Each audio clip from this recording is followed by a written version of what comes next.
Good morning student. आज हम लोग डिस्कस करने वाले हैं आईआईटी जेईई नीट का कैसे प्रिपरेशन करें। किसी भी चीज का प्रिपरेशन करने के लिए आपको सबसे पहले बुक की रिक्वायरमेंट होती है। बुक के बाद देखते हैं आईआईटी जेईई नीट में किस तरह का क्वेश्चन पूछा जाता है। वो दोनों क्वेश्चन जो नीट में और जेईई में पूछे जाते हैं उस तरह से आपको बुक लेना है, उसी के अनुसार आपको प्रिपरेशन करना है। तो क्या होगा सबसे पहले हम लोग एनसीईआरटी बुक ले लेते हैं। एनसीईआरटी बुक लेंगे, इसका 80% एनसीईआरटी का 80% क्वेश्चंस जेईई में भी और नीट में भी डायरेक्ट आते हैं, या डायरेक्ट करने का मतलब थोड़ा सा चेंज करके आते हैं। यानी 80% आप सॉल्व कर सकते हैं अगर एनसीईआरटी बुक को अच्छे से आपने पढ़ा है। प्लस कोई एक और साइड बुक ले लीजिए, कोई भी साइड बुक ले लीजिए। और ये जो हम लोग बात कर रहे हैं अभी, ये हम लोगों का टाइम ड्यूरेशन है अभी से लेकर अगले साल नेक्स्ट ईयर डीपी तक के लिए। यानी जो आप 10th किए हैं, 10th करके जस्ट पास करके आगे आए हैं, तो आपके लिए है ये। तो ये एनसीईआरटी बुक लेना है, एक कोई साइड बुक ले लेना है आपको। और अब क्या है कि जेईई में जो पैटर्न आता है या नीट में जो पैटर्न आता है उसमें 50% क्वेश्चन एकदम नॉर्मल होते हैं।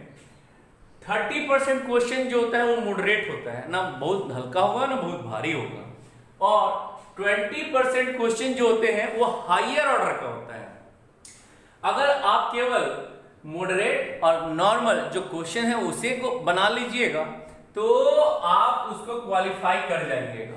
लेकिन अगर 20% जो हायर ऑर्डर के क्वेश्चन है उसको भी बना लीजिएगा तो आप टॉप करने लगेगा। तो पैटर्न क्या होगा, 50% नॉर्मल होता है, 30% मॉडरेट होता है और 20% हायर ऑर्डर का होता है। अब बोलिए कि जेईई मेंस में और एडवांस में क्या डिफरेंस है। तो जेईई मेंस में क्या है, देखिए ये एक फॉर्मूला पढ़े होंगे आप लोग, R इज रूट अंडर इतना। तो इसमें कितने पैरामीटर है, 1 2 3 और एक थीटा, 4 पैरामीटर है। तो जेईई मेंस में या नीट में जो क्वेश्चन आएगा इसमें 3 पैरामीटर दिए रहेंगे, 4th पैरामीटर बोलेगा निकालने के लिए। लेकिन एडवांस में कैसा आएगा कि अब ये 2 इक्वेशन हो गया, एक ये पैरामीटर बढ़ गया अल्फा, तो टोटल क्या हो गया इसमें 5 पैरामीटर हो गए। अब ये दोनों मिलाकर क्वेश्चन देगा एडवांस में। यानी एडवांस में जो क्वेश्चन देगा वो रहेगा टॉपिक जो 11th और 12th में आप पढ़े हुए वही, लेकिन दोनों को लपेट देगा। तो एडवांस में बहुत हायर ऑर्डर का क्वेश्चन होगा। तो इसको आपको बनाने के लिए आपका कंसेप्ट एकदम क्लियर होना चाहिए। अब 4th नंबर में है टाइम मैनेजमेंट कैसे करें, कैसे कैसे पढ़ें। तो टाइम क्या होना चाहिए, सबसे पहले आपका कंसेप्ट क्लियर हो जाना चाहिए। चाहे आप ऑनलाइन क्लास कर रहे हो अभी या कोचिंग मान लीजिए पहले से किए हो या करिएगा बाद में, तो ऑनलाइन या कोचिंग से आपका कंसेप्ट क्लियर रहना चाहिए। 4 घंटा मेहनत कीजिए, 5 घंटा मेहनत कीजिए। पढ़ने के बाद आप एक क्वेश्चन को 5 मिनट में बनाना है। एक क्वेश्चन को कितने मिनट में, 5 मिनट में बनाना है। अगर उसी क्वेश्चन को दोबारा अटेम्प्ट लेते हैं, उसी क्वेश्चन को सेकंड टाइम अटेम्प्ट लेते हैं तो 3 मिनट में क्वेश्चन बन जाना चाहिए। यानी एक क्वेश्चन बनाने में आपको समय लग रहा है कितना, 8 मिनट। एक क्वेश्चन बनाने में आपको समय जो लग रहा है वो 8 मिनट है। और डिवोशन के साथ पढ़ना है आपको। मतलब जैसे पूजा करने जाते हैं तो कंटिन्यू पूजा करने जाते हैं, या कहीं जाते हैं तो कंटिन्यू जाते हैं। आपको मालूम होगा आप जिस एज में हैं तो उसमें आपको डिवोशन, पढ़ाई के प्रति, लन फन के प्रति नहीं, पढ़ाई के प्रति डिवोशन आपको ज्यादा होना चाहिए। इसमें क्या होना चाहिए, 2 घंटा पर डे, यानी एक दिन में 2 घंटा एक सब्जेक्ट, चाहे तो फिजिक्स, 2 घंटा केमिस्ट्री, 2 घंटा मैथ्स या बायो, आपको पर डे सिर्फ 2 घंटा एक सब्जेक्ट पे देना है। और अभी से जोड़िए, दुर्गा पूजा तक का हम बात कर रहे हैं, तो अभी से लेकर दुर्गा पूजा तक 13 महीना से ज्यादा है, 13 महीने से ज्यादा है अभी से लेकर अगले साल के दुर्गा पूजा तक। तो ये 400 डेज, 400 दिन होते हैं लगभग, उससे कम होगा क्योंकि आप पर डे तो पढ़िएगा ही नहीं, कुछ दिन नहीं भी पढ़िएगा। तो 400 डेज हुआ और 2 घंटा एक दिन में पढ़ रहे हैं, तो कितना घंटा आपने पढ़ा, 800 आवर्स, उसको मिनट में कन्वर्ट कर दें तो 48,000 मिनट होता है। अगर मान लीजिए एनसीईआरटी का बुक है, उसमें 50 चैप्टर होगा, मान लीजिए 11th 12th दोनों मिलाकर 50 चैप्टर होगा। मान लीजिए एनसीईआरटी होगा, बहुत सारा बुक है, जो भी बुक खरीदे दोनों 11th और 12th मिलाकर 50 चैप्टर है और ईच चैप्टर 100 क्वेश्चन है, तो टोटल नंबर ऑफ क्वेश्चंस कितने हुए? 5000। टोटल नंबर ऑफ क्वेश्चन कितने हुए? 5000। अब क्या बोले थे कि एक क्वेश्चन पे कितना समय देना था? 8 मिनट।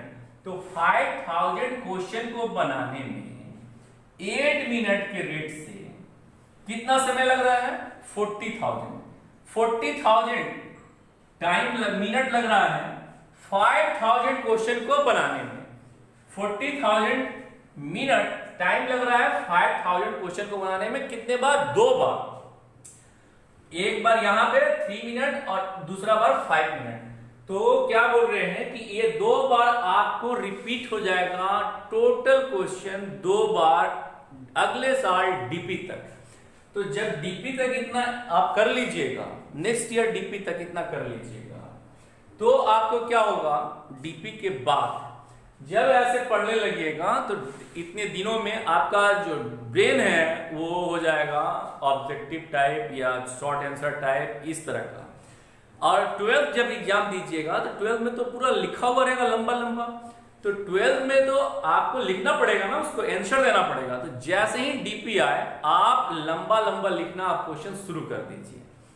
डीपी के बाद आपको जितना मैक्सिमम है समय मिल रहा उसको बनाते जाइए, लंबा क्वेश्चन लिखते जाइए। और डीपी के बाद जो थर्ड अटेम्प्ट बनाइएगा क्वेश्चन, वो क्वेश्चन अब 1 मिनट में बनना चाहिए। डीपी के बाद वो क्वेश्चन 1 मिनट में बनना चाहिए आपसे।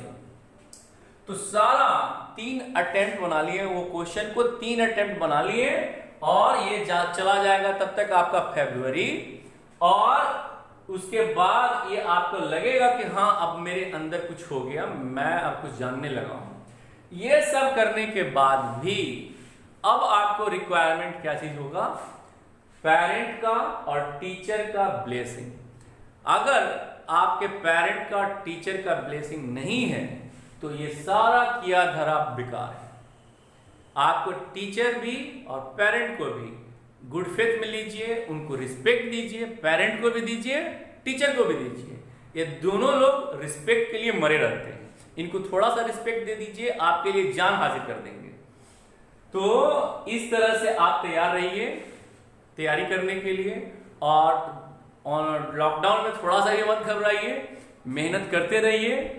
हम लोगों को अपॉर्चुनिटी मिला हुआ है और जो लोग अभी आईआईटी जेईई का भी प्रिपरेशन कर रहे हैं, जस्ट देने वाले हैं, उनके लिए तो और ज्यादा अपॉर्चुनिटी है। वो और हार्ड ज्यादा वर्क कीजिए, क्योंकि बहुत सारे लड़के अभी क्या हो रहे होंगे? उदास हो जा रहे होंगे। उदास नहीं होइए, बहुत ज्यादा हार्ड वर्क कीजिए। और आपका अभी मान लीजिए सितंबर में दिया हुआ, सितंबर के बाद फिर आगे हो सकता है बढ़ जाए, चाहे जो भी हो, लेकिन कंटिन्यू देते रहिए। जिस दिन बोले कि आईआईटी जेईई का एग्जाम होगा, आप दिमाग में ठेपी लगा लीजिए, जिस दिन होगा उसके अगले दिन जाके दे दीजिए। इतना प्रिपरेशन कीजिए कि आज बोले कि एग्जाम होगा कल, तो उसी समय कल दे दें एग्जाम। और अगर कोई भी प्रॉब्लम हो रहा हो समझने में, तो काइंडली मौर्या क्लास में मेरा यूट्यूब चैनल है, उसको सब्सक्राइब कर लें। और प्रॉब्लम अगर हो रहा हो तो उसमें व्हाट्सएप नंबर मेरा दिया हुआ रहता है, प्रॉब्लम का फोटो खींचिए, उस पर भेज दीजिए। मैं आपका क्वेश्चन को, प्रॉब्लम को सॉल्व करने की कोशिश करूंगा। Thank you.